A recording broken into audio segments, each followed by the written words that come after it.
Macron on brink, voters won't forget French president's shameful vaccine failure.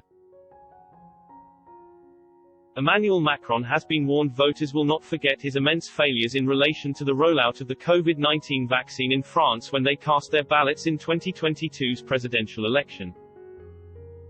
And Nicolas Bay, whose National Rally Party colleague Marine Le Pen, could well be Mr. Macron's opponent once again next year, also said the European Union was guilty of multiple failures which had slowed down the process across the continent. Mr. Macron is under significant pressure domestically as a result of the sluggish pace of the program to inoculate France's 67 million citizens. As of Sunday, barely 500 people had received the jab, with UK Prime Minister Boris Johnson pointing out this week more people in Britain had been vaccinated than in the rest of Europe combined.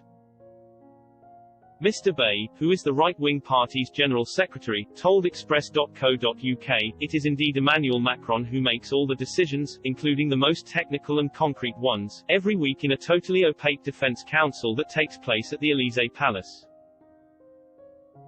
It is also Emmanuel Macron who appointed the people in charge of implementing the decisions and renewed his confidence in them despite their many blunders, the consequences of which are only now beginning to emerge. I am thinking in particular of Olivier Véran, Minister of Health."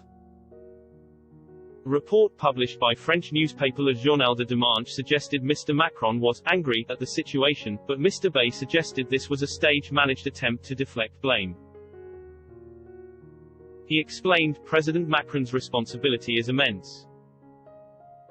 That he tries to hide it with this communication complacently relayed by certain major media is all the more shameful.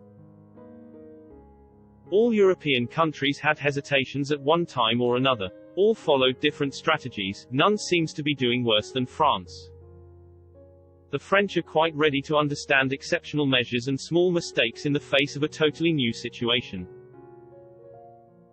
But the government's failures in are too numerous and reveal too much amateurism for it to get a blank check this time around." Mr. Bay added, "The French government has been caught lying, particularly with regard to strategic stocks of masks and protection equipment. This new disaster concerning vaccines is unacceptable. Confidence is totally broken. The voters will remember this." Turning his attention to the Brussels, with European Commission President Ursula von der Leyen also the subject of considerable criticism.